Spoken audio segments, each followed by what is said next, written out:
This podcast is a proud member of the Unidentified Network.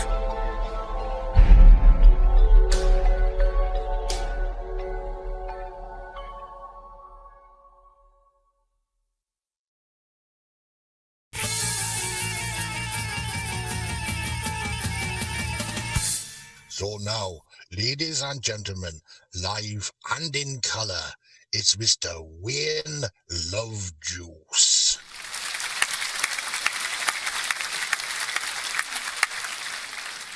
The other day I produced a movie, had a chat with an interesting chappie who said that the YouTube algorithm really aren't that happy.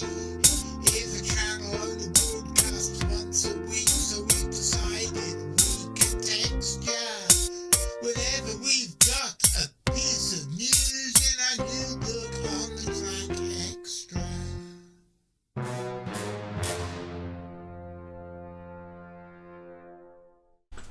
Arguably the most important part of what the Centre for Fortean Zoology does is our programme of expeditions all around the world, and Richard Freeman has just come back from our third trip to Tajikistan. I wonder what he has with him. Nothing inquiring, shadmocks in the night, shadmocks in the night, shadmocks in the night. You know I'm filming you, Richard, singing. I'm filming you singing Shadmocks in the Night. No. As you're getting me a hat, which I'm probably not allowed to wear because I'm not a Muslim. Oh dear, look at this one. Jesus gracious me.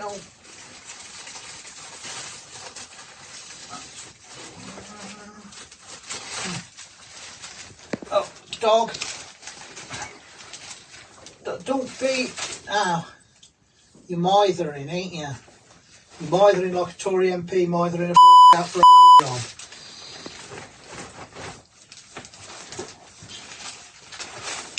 So what is the significance of these hats? Fine, huh? I'm going to have to bleep a lot of this. Hey, what? It's a hat. It's a stripy hat. No, it's not. That's the bag it comes in. Okay, it's the bag it comes in. I knew that. You wanted a little black square Middle Eastern hat. Can you open it for me, please? I think I'm going to demand hats from everywhere now, that everywhere the team go. We have to have 3 hats. 3 hats for Please. Jonathan. 3 hats for Jonathan. He has to have them. He's so hard to please. There. A little black square hat. It's very nice, Richard. Thank you very much. I wasn't expecting it to be solid, though. I thought it was going to be soft. I thought it was going to be like my Nepalese hat, but... Hang on, I shouldn't do that, because... I wonder what one does to make it fit. I think it looks rather nice, Richard, don't you? Mm. It makes me look very, if I ever go out in Kazakhstan, I'll be able to pull all the chicks wearing a hat like this. And now...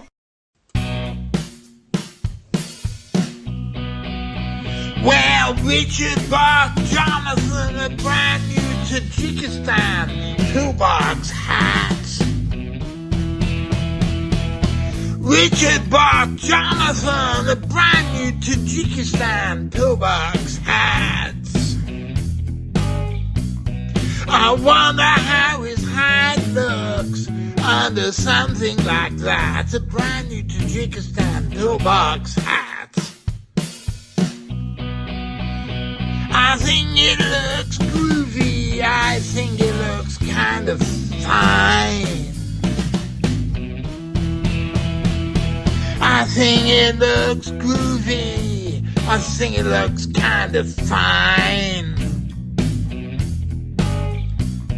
It bounces on his head just like a mattress on a bottle of wine. That brand new Tajikistan pillbox hat.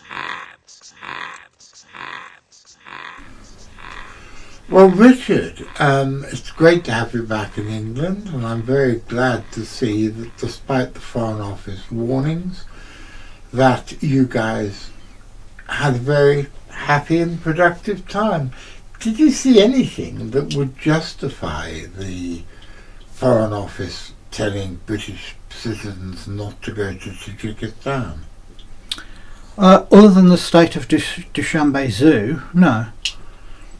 Well, I don't think Dushanbe Zoo is something that would end up on the Foreign Office website. Or do you think it really should? It really should. It's a disgrace. Well, we're going to be looking at Dushanbe Zoo in a bit more depth in another episode of On the Track Extra.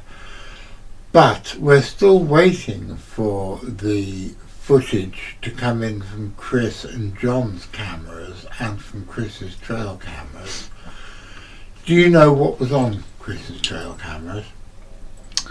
Mostly nothing, but two of them had what looked like the back of some sort of animal, maybe a wild boar, because the only bait that was taken was a piece of meat that was on the ground. All the other bait on all of the 5 camera traps was totally undisturbed. Well, the footage that we got from your camera traps that you took, or the CFZ camera traps you took, was really crappy. I mean, look at this. This is just footage of you guys setting it up, and I think we've got one bit of you making a silly face at the camera, but absolutely nothing of a zoological importance. We'll be doing a proper show about the trip once we get all the rest of the video and stills footage in. But can you just give us a brief overview of what happened? Well, we very briefly visited the western or northern branch of the Romit Valley, which is very terribly disturbed. A lot of Chinese businesses and mines and things there. We talked to a couple of witnesses there who had seen tigers within the last year. And we also talked to a man who'd seen a gull. We only found one gull witness this year, and that was a guy who'd seen a gull when he was 8 years old, which was back in 1974, and he'd seen it with his father. And he said it was as tall as a man, but very muscular and hairy, and it frightened him. And he picked out Homo erectus and Neanderthal man from our pictures of the thing that was most like what he'd seen. And then we went down to the southern or eastern branch of the Romit, which is much less disturbed, and we went up as far as we could go until the road ran out, and that's where we made camp close to where the road ran out, and it just goes up into the mountains. And we baited up there, and basically what we did was put the bait out, then go and check it each day. Now the downside of that is we were so far from the nearest village, we couldn't go around all the villages like we used to, talking to people. So basically we were stuck at the top of the valley. So we think, and the next time we're going to be going further down the valley, closer to the villages, because on the way out we took a route we'd never taken before that went past some very steep forested gorges with rivers in them, and we gave a lift to a shepherd on the way back, and the shepherd told us that whilst we were in the valley, 2 hours further drive down, he had seen a tiger. And what happened, it was about midnight, and he was in his tent, and his dogs were barking like crazy, so he went to investigate and found them all round the bottom of a tree, and in the tree was a tiger. The dogs had treed a tiger, so he called off his animals. He called off his dogs, and the tiger ran down the tree and ran. He identified it from pictures. He was adamant this wasn't a leopard or a snow leopard, it was a tiger, and it was about yay tall off the ground. And that was only 2 hours drive further down the valley from where we were. So if we're going back again, we'll probably concentrate on that area. So when you're out in the field, how do you gather witnesses? Well, we'd go to a village, and our guide would just ask around if anybody had seen a tiger. And as far as the tigers are concerned, do most of the local people just accept that they are there? Yes, yeah. They're there in the mountains, and they come down when the weather starts turning cold. What is the general Tajik viewpoint, or at least of the ones of the people you saw and you've spoken to, about the ghoul? The last 2 times we've been here, the only people we could find that had seen one had seen them in the 70s, a long time ago.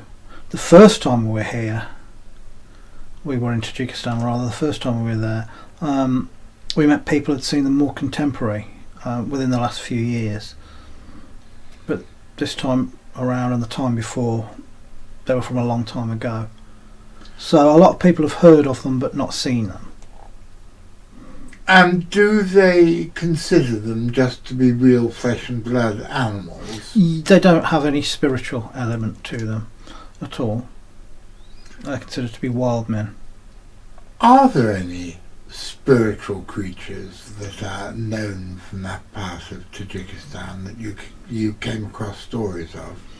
Not really, no. No, there are no... we didn't hear any ghost stories or anything like that. I'm surprised you didn't hear any dragon stories, because Well, everywhere else you've been, there's been dragons. we never asked about that. Maybe it's something we should ask in future. There certainly would be dragons in Tajik culture, because they're all through that area of Central Asia, but everywhere else as well. Now, we do quite regularly get people who write in or call in and say that they want to help. If somebody was going to be donating a piece of equipment, for example, is there any piece of equipment that we haven't got that you'd really like? Oh, decent night vision camera would be good. Because the night vision scopes we've had, they've been donated. It's been very kind of people to donate them, but they're not terribly good, are they? No, they were not that brilliant. A decent night vision camera or night vision binoculars, something like that. Now, Matt Williams, back in the day, used to have some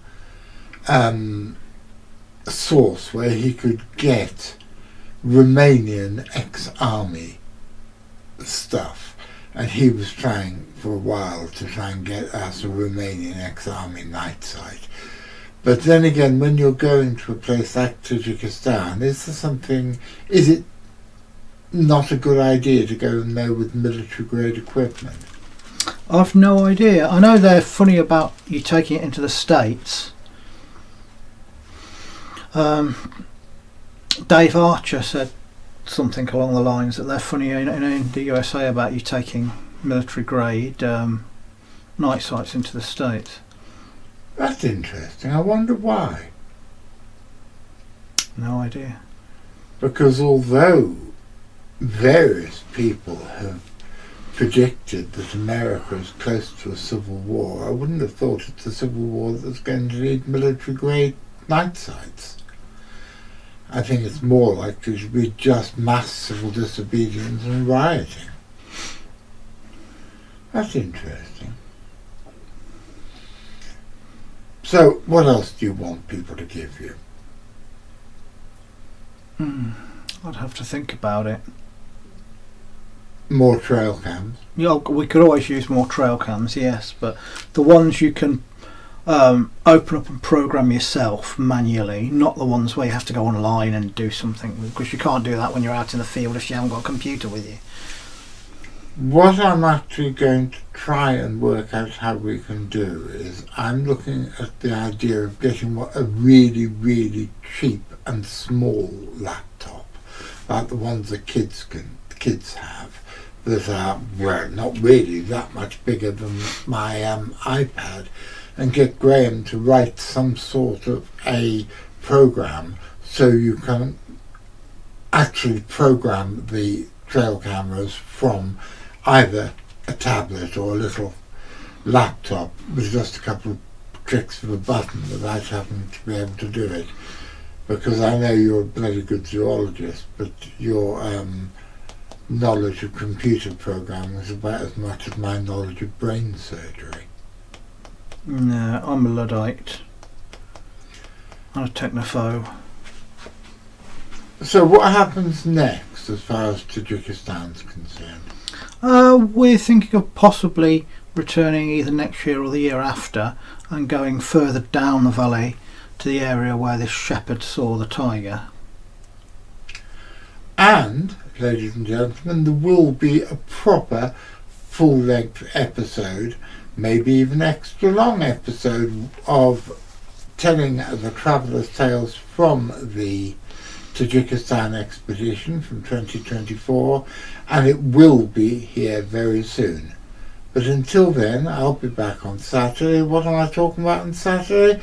Well, it's actually going to be the second part of Richard's programme about dragons, which I'm looking forward to very much indeed. And so, assuming that people like you, Mr. McCrinnan, are going to be watching the show, Mr. McCrinnan, because I'm going to be there doing the live chat and the notifications and everything else I do, and if you're there watching the show, Mr. McCrinnan, I'll be seeing you.